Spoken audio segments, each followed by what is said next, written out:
Hello friends, welcome to another session of banking awareness. और आज हम डिस्कस करेंगे रिजर्व बैंक ऑफ इंडिया की मॉनेटरी पॉलिसी। तो अगर आपने हमारे आगे के सेशन देखे होंगे तो हमने पहले डिस्कस किया था what is reserve bank of India, उसके फंक्शंस। उसके बाद हमने बहुत सारी मॉनेटरी टर्म्स भी डिस्कस किए, that is in rapid concept 1 2 3 4 5 6। जो हमने डिस्कस किया था CRR, SLR, repo rate and reverse repo rate. तो आज का जो सेशन है वो थोड़ा रिवीजन का सेशन है और इस टॉपिक पे MCQ क्वेश्चन कैसे आते हैं वो भी हम आज डिस्कस करेंगे। तो चलिए ये टॉपिक हम स्टार्ट करते हैं। जो फर्स्ट पार्ट है that is what is monetary policy. तो मॉनेटरी पॉलिसी कौन कंडक्ट करता है? तो वो कंडक्ट करता है reserve bank of India to control the supply of money in the economy and to control the inflation, यानी महंगाई को कंट्रोल करने के लिए, इंटरेस्ट रेट की स्टेबिलिटी के लिए, प्राइस स्टेबिलिटी के लिए और करेंसी की स्टेबिलिटी के लिए जो है reserve bank of India conduct करती है मॉनेटरी पॉलिसी ऑफ इंडिया। और उसके बहुत सारे ऑब्जेक्टिव्स भी है, that is objectives of monetary policy. तो फर्स्ट अगर ऑब्जेक्टिव हम देखेंगे to regulate the money supply in the economy, यानी मार्केट में कितनी लिक्विडिटी चाहिए, क्योंकि ये बहुत ही ज़रूरी है to control the inflation and again to maintain the growth. To attain price stability maintain करने के लिए भी रिक्वायरमेंट है। टू प्रमोट इकोनॉमिक ग्रोथ, यानी देश का विकास, तो वो तो ज़रूरी है। To promote saving and investment, यानी हम सभी को सेविंग भी करना चाहिए, इन्वेस्टमेंट भी करना चाहिए, तभी सस्टेनेबिलिटी होगी। एंड ये सब वर्क करने के लिए किसको रिस्पॉन्सिबिलिटी दी गई है? तो रिजर्व बैंक ऑफ इंडिया को वो रिस्पॉन्सिबिलिटी दी गई है to conduct the monetary policy of India under the reserve bank of India act 1934। तो ये थी what are the objectives of monetary policy. तो अभी हम देखेंगे कि कौन कौन से क्वेश्चन किस तरह से ये सेक्शन में से आते हैं। तो जैसे कि फर्स्ट क्वेश्चन जो है, monetary policy is a regulatory policy by which the dash or monetary authority of a country control the supply of money, availability of bank credit and cost of money, that is the rate of interest. तो ये कौन regulate करेगा? तो हमारे option है central bank, SBI, IBA और none of this. तो answer क्या आएगा? तो मॉनेटरी पॉलिसी की जब भी बात आती है तो उसको रेगुलेट और कंट्रोल कौन करता है? That is reserve bank of India. तो हमारा आंसर आएगा reserve bank of India. Second question, dash control the supply of money and bank credit. तो वही पार्ट है फर्स्ट क्वेश्चन का। तो who will control the supply of money and bank credit? तो again वो आंसर कौन सा आएगा? रिजर्व बैंक ऑफ इंडिया ही आएगा।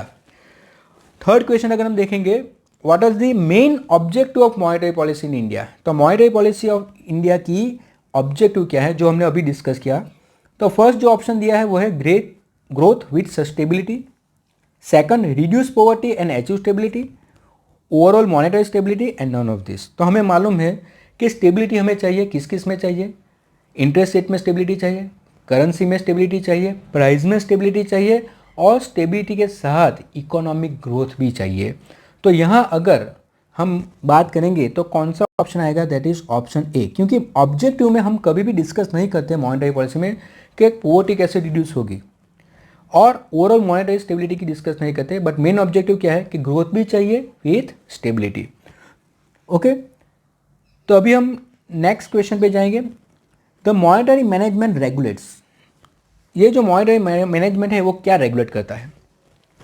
Option A availability of money and credit only, option B cost of money and credit, option C use of money and credit only, all of the above. तो वो क्या क्या regulate करता है? तो money तो regulate करता ही और क्रेडिट भी रेगुलेट करता है। तो ये ऑप्शन तो आ ही सकते हैं, option A. Second cost of money, यानी इंटरेस्ट रेट की बात करती है, तो इंटरेस्ट रेट भी आएगा। कॉस्ट ऑफ मनी का मीनिंग क्या है? इंटरेस्ट, तो वो भी आ सकता है कि उसको भी कंट्रोल करती है। Use of money and credit only, तो ये भी आएगा। तो आंसर क्या आएगा? All of the above answer आ जाएगा। ठीक है, अभी क्वेश्चन नंबर 5 देखो। Price stability implies promoting dash with considerable emphasis on price stability. तो प्राइस स्टेबिलिटी के साथ दूसरा क्या प्रोमोट करना ज़रूरी है मॉनेटरी पॉलिसी में? First financial development, option B economic development, option C strategic financial development, option D none of this. तो आंसर क्या आएगा कि स्टेबिलिटी तो चाहिए ही, उसके साथ क्या चाहिए? इकोनॉमिक ग्रोथ भी चाहिए। तो आंसर क्या आएगा? That is economic development. ठीक है, question number 6, which of this is not a monetary policy tool. तो ये क्वेश्चन सबको आना चाहिए, आप कमेंट में अभी लिख सकते हो। Which of this is not a monetary policy tool? Discount rate, open market operation, balance account और रिजर्व रिक्वायरमेंट। तो इसमें से कौन सा मॉनेटरी पॉलिसी टूल नहीं है? अगर ऑप्शन ए की बात करें, discount rate, that is a one type of bank rate, तो वो तो मॉनेटरी टूल्स है। Open market operation, that is again a monetary tools. Reserve requirement, that is again a monetary tools. तो option क्या आएगा? Option C, balance account. तो balance account वो accounting tool है, not a monetary policy tool. ठीक है, तो ये था क्वेश्चन नंबर 6। अभी हम क्वेश्चन नंबर 7 को देखेंगे। The goals of monetary policy do not include the promotion of, यानी मॉनेटरी पॉलिसी का जो गोल है उसमें किसका प्रमोशन इंक्लूड नहीं होता है? Option A, maximum employment. Option B, low tax. Option C, stable prices. Option D, moderate long term interest rate. क्या ऑप्शन आएगा? तो पहली तो बात यह है कि मॉनेटरी पॉलिसी की बेसिक क्या है कि स्टेबिलिटी प्राइसेस, वो तो चाहिए ही, यानी ऑप्शन सी तो आएगा नहीं आंसर में। ऑप्शन डी अगर देखेंगे तो moderate long term interest rate, तो वो भी ज़रूरी है, क्योंकि जो इंटरेस्ट रेट है वो स्टेबल होना चाहिए, मॉडरेट होना चाहिए फॉर लॉन्ग टर्म। तो अब हमारे माइंड में कन्फ्यूज़न है ऑप्शन ए और बी। तो ऑप्शन ए और बी में अगर हमें सिलेक्ट करना तो कौन सा ऑप्शन आएगा कि जो प्रमोट नहीं करता है मॉनेटरी पॉलिसी में? तो एम्प्लॉयमेंट तो ज़रूरी है, तो क्या प्रमोट नहीं करेगा? लो टैक्सेस जो है वो प्रमोट नहीं करेगा, यानी ऑप्शन क्या आएगा? Option B. ठीक है, तो ये हमने डिस्कस किया था रिगार्डिंग एमसीक्यू। और अब हम डिस्कस करेंगे थोड़ा रिगार्डिंग इन्फ्लेशन, क्योंकि ये बहुत ही इंपॉर्टेंट टॉपिक है। तो इन्फ्लेशन क्या है? तो इन्फ्लेशन क्या है? कंटिन्यूस राइज इन प्राइसेस को हम बोलेंगे इन्फ्लेशन। उसी तरह डिफ्लेशन क्या है? तो कंटिन्यूस फॉल इन प्राइसेस को हम बोलेंगे डिफ्लेशन। तो that is inflation and deflation, यानी प्राइस अगर बढ़ता है कंटिन्यूस तो उसको इन्फ्लेशन बोलेंगे, अगर प्राइस कंटिन्यूस कम होता है तो उसको हम बोलेंगे डिफ्लेशन। तो अगर बहुत सारी टर्म्स होती है इन्फ्लेशन में, बहुत सारे क्वेश्चन इस सेक्शन में भी आ सकते हैं। तो देखिए उसके बाद एक और डेफिनेशन है, वो है हाइपर इन्फ्लेशन। हाइपर इन्फ्लेशन किसको बोलते हैं? That is a worst case कि जहां प्राइजेस जो है वो 50% से ज़्यादा बढ़ जाए तो उसको हम बोलेंगे हाइपर इन्फ्लेशन, यानी महंगाई बहुत ज़्यादा बढ़ जाती है, 50% से ज़्यादा प्राइस बढ़ जाता है तो उसको हम बोलते हैं that is known as hyper inflation. दूसरा है एसेट इन्फ्लेशन। अगर एसेट की बात करें तो जैसे कि हम कमोडिटी की बात करते हैं तो वो एक एसेट में आ जाती है। तो एसेट इन्फ्लेशन वो कब होता है? तो जब एसेट के प्राइस कंटिन्यूस राइज होते हैं तो उसको हम बोलेंगे that is known as asset inflation, जिसमें हम प्रॉपर्टी प्राइस, ऑयल प्राइस, वो सब हम ले सकते हैं, that is in asset. The third that is creeping inflation. Creeping inflation वैसे बहुत अच्छा भी है, क्योंकि जब भी क्रीपिंग इन्फ्लेशन होता है तब इकोनॉमिक का ग्रोथ भी होता है। तो अगर एवरी ईयर अगर प्राइजेस 3% से ही बढ़ते हैं तो उसको हम बोलेंगे क्रीपिंग इन्फ्लेशन, क्योंकि जब भी इकोनॉमी में डिमांड होती है तो इकोनॉमिक ग्रोथ तो होता ही है, उसके साथ थोड़ा इन्फ्लेशन भी बढ़ता है, और उस तरह का इन्फ्लेशन को हम बोलेंगे क्रीपिंग इन्फ्लेशन। और वो हुआ था 2007 में, जब हमारा इन्फ्लेशन अराउंड 7 to 8% था। उसके बाद फोर्थ टाइप है वॉकिंग और पेनिक्यूअस इन्फ्लेशन। तो वॉकिंग और पेनिक्यूअस इन्फ्लेशन क्या है? तो जब इंटरेस्ट रेट 3 to 10% से बढ़ता है, यानी नियर बाई 10% से बढ़ता है, और तब क्या होता है कि तब कंट्रोलिंग कंपलसरी हो जाता है, क्योंकि अगर उससे ज़्यादा बढ़ जाता है तो इनस्टेबिलिटी आ जाती है, तो उसको हम बोलेंगे that is known as walking inflation. और फिफ्थ टाइप जो है वो है गैलोपिंग इन्फ्लेशन। गैलोपिंग इन्फ्लेशन किसको बोलेंगे? कि जब प्राइजेस 10% से ज़्यादा बढ़ता है तो उसको बोलते हैं that is known as galloping inflation. और गैलोपिंग इन्फ्लेशन किसके कारण होता है? That is result in the fluctuation in exchange rate, तो उसको हम बोलेंगे that is known as galloping inflation. तो ये सब टर्म्स भी हमें मालूम होनी चाहिए from the exam point of view. तो चलिए इन्फ्लेशन रिलेटेड हम एमसीक्यूज देखते हैं। तो क्वेश्चन नंबर 8 अगर हम देखते हैं, inflation is a sustain increase in the general level of. तो इन्फ्लेशन जब भी होता है तो क्या इंक्रीज होता है? अकाउंट्स, इनकम, प्राइस और प्रॉफिट। तो आंसर बहुत ही क्लियर है, that is continuous rise in prices. Question number 9, when there is high inflation in the economy how will it affect the supply of money in the economy. अगर market में economy ज़्यादा है, यानी inflation ज़्यादा है, तो वो क्या अफेक्ट करेगी? तो क्यों होता है? No effect on the money supply, यानी पहला ऑप्शन दिया है कि मनी सप्लाई पे कोई इफेक्ट ही नहीं आएगा। Option B, supply of money decreases. Inflation ज़्यादा है तो क्या होगा कि सप्लाई जो होगा, मनी सप्लाई वो कम हो जाएगा। C, supply of money increases, money supply ज़्यादा होगा, D none of the above, D option है नन ऑफ द अबोव। अगर option properly question properly study करें तो हाई इन्फ्लेशन इकोनॉमी में कब होता है, जब इकोनॉमी में लिक्विडिटी बढ़ जाती है, यानी जब इकोनॉमी में मनी सप्लाई बढ़ जाता है तब भी इन्फ्लेशन ज़्यादा रहता है। तो आंसर क्या आएगा, option C, supply of money increases during inflation. Question number 10, which of the following measure is adopted to reduce inflation. अगर इन्फ्लेशन को कंट्रोल करना है यानी महंगाई को कंट्रोल करना है तो क्या करना पड़ेगा, तो क्या करना पड़ेगा, लिक्विडिटी को कम करनी पड़ेगी। और अगर लिक्विडिटी को कम करनी है तो क्या करना पड़ेगा, तो यहाँ ऑप्शन दिया है, first option A reduction in the bank rate, bank rate को रिड्यूस कर दो। लेकिन हमें मालूम है अगर बैंक रेट रिड्यूस होगा तो क्या होगा, लिक्विडिटी बढ़ जाती है क्योंकि इंटरेस्ट कम हो जाता है और डिमांड बढ़ जाती है। Second reduction in repo rate, same situation, अगर रेपो रेट आरबीआई घटाती है तो क्या होगा, अगेन इंटरेस्ट रेट कम हो जाएगा, लोन सस्ती मिलेगी तो डिमांड बढ़ जाएगी तो इन्फ्लेशन बढ़ जाएगा, तो ये ऑप्शन भी नहीं आएगा। C option increase in government expenditure, government का एक्सपेंडिचर बढ़ा दो। अगर गवर्नमेंट ज़्यादा एक्सपेंस करेगी तो क्या होगा, तो मार्केट में लिक्विडिटी बढ़ जाती है, यानी बहुत सारे प्रोजेक्ट्स अगर गवर्नमेंट करती है, कंडक्ट करती है तो क्या होगा, मार्केट में और पैसे आ जाएंगे तो लिक्विडिटी बढ़ जाती है, तो अगेन वो कंट्रोल नहीं होगा इन्फ्लेशन। तो उस सिचुएशन में ऑप्शन डी बचता है, वो क्या है, कट्स इन गवर्नमेंट एक्सपेंडिचर। तो ऑप्शन डी है कट्स इन गवर्नमेंट एक्सपेंडिचर, यानी यहाँ गवर्नमेंट को अपने एक्सपेंस कम करने पड़ेंगे, जिससे क्या होगा कि मार्केट में पैसे कम जाएंगे गवर्नमेंट के, तो लिक्विडिटी कम हो जाएगी तो इन्फ्लेशन वो कंट्रोल में आ सकता है। तो उसको बोलेंगे that is how to reduce inflation. Question number 11 हम देखते हैं, what is a stagflation. Stagflation क्या है, a situation in which the economy experience recession, तो वो सिचुएशन है जहाँ रिसेशन आता है। B a situation in which economy have inflation and recession all together, तो ये वो सिचुएशन है जहाँ इन्फ्लेशन भी है और रिसेशन भी है।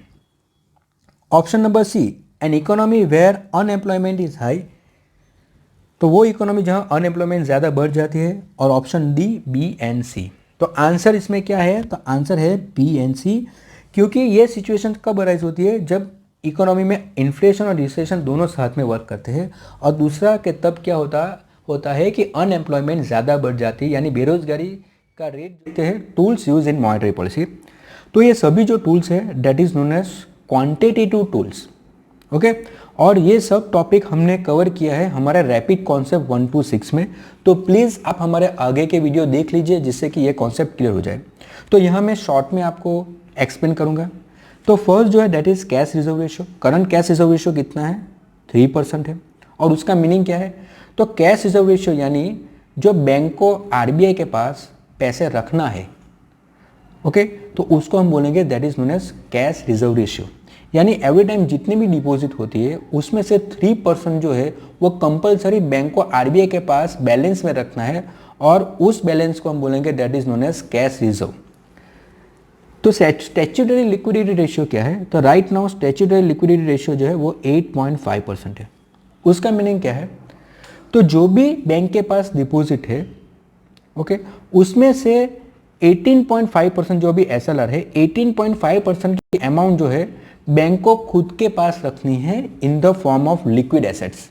लिक्विड एसेट्स यानी गवर्नमेंट सिक्योरिटीज, बॉन्ड या तो फिर कैश।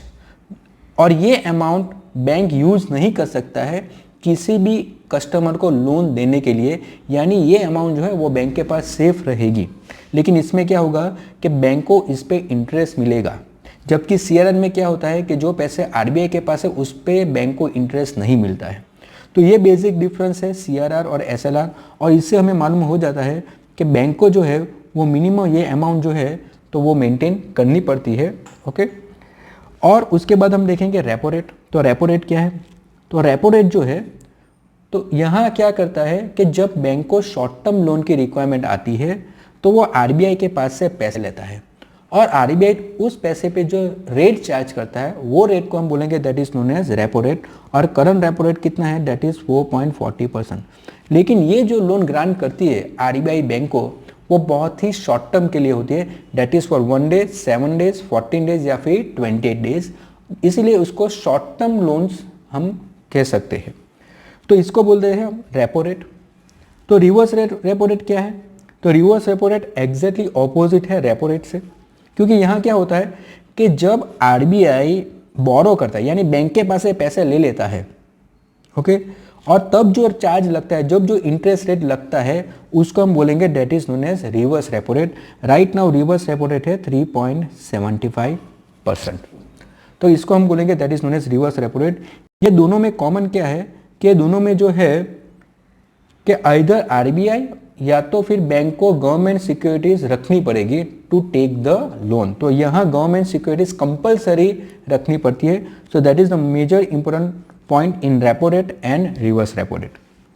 लिक्विडिटी एडजस्टमेंट फैसिलिटी, ये लिक्विडिटी एडजस्टमेंट फैसिलिटी एक टूल्स है जहाँ जो आरबीआई यूज करता है टू इंजेक्ट और कर्ब लिक्विडिटी फ्रॉम द मार्केट, यानी मार्केट में ज़्यादा पैसा डालना या फिर निकलना, उसको रेगुलेट करने के लिए लिक्विडिटी एडजस्टमेंट फैसिलिटी यूज करती है। और उसके टूल कौन कौन से हैं जो हमने डिस्कस किया, उसके टूल जो है वो repo rate, reverse repo rate और एमएसएफ। तो ये टूल्स जो है वो बैंक यूज करती है टू इंजेक्ट और कर्ब लिक्विडिटी, उसको हम बोलते हैं liquidity adjustment facility. Bank rate, तो करंटली बैंक रेट कितना है, दैट इज 4.65%। ये बैंक रेट क्या है, तो यहाँ भी आरबीआई बैंक को पैसे देती है एट द चार्ज ऑफ 4.65%, लेकिन यहाँ जो बैंक पैसे देती है that is for the long term purpose. जो यहाँ डिफरेंस हो जाएगा between repo rate and bank rate.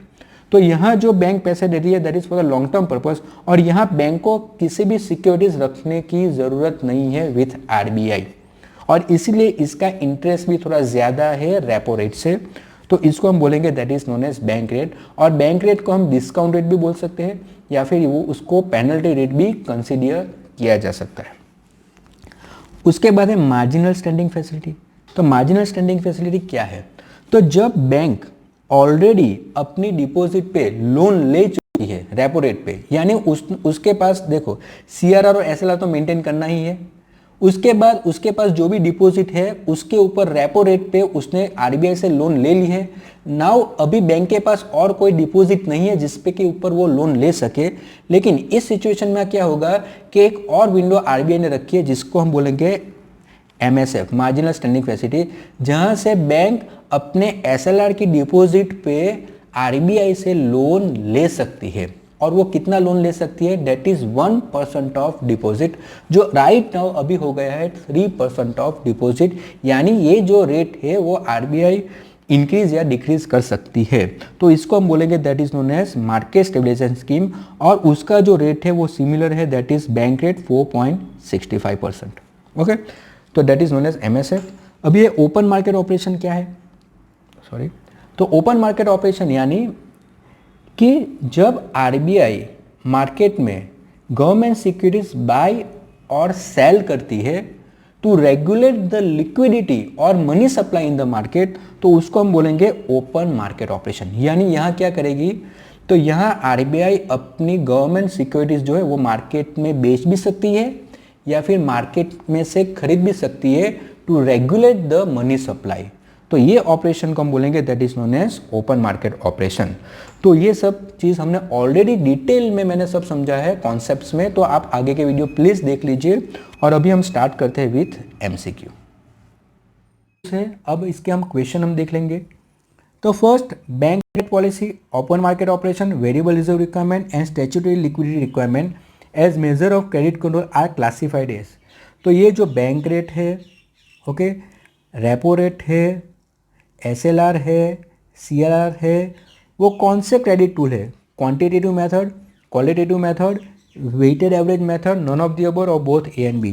तो आंसर क्या आएगा, तो वो है क्वांटिटेटिव मेथड। ठीक है, बहुत ही इजी क्वेश्चन था, ये हमने आरबीआई के फंक्शन में डिस्कस किया है। Second, which of the following falls on the qualitative method of the credit control adopted by RBI. तो क्वालिटेटिव मेथड कौन कौन से नीचे के ऑप्शन में, selective credit control, moral suasion, credit authorization scheme and all of the above. तो यहाँ answer क्या आएगा, ऑल ऑफ द अबव, क्योंकि selective credit control, moral suasion और क्रेडिट ऑथराइजेशन स्कीम क्या है, तो यहाँ आरबीआई जो है ये तीनों तीन क्या है, तो यहाँ आरबीआई एडवाइस करती है बैंक को कि कौन से सेक्टर, कौन से इकोनॉमी में कितना पैसा देना चाहिए, कितने रेट पे देना चाहिए और कितना परसेंटेज देना चाहिए। तो यहाँ एडवाइस करेगी regarding risk and reward to the banking system, तो इसके लिए उसको हम बोलेंगे that is known as qualitative method of credit control.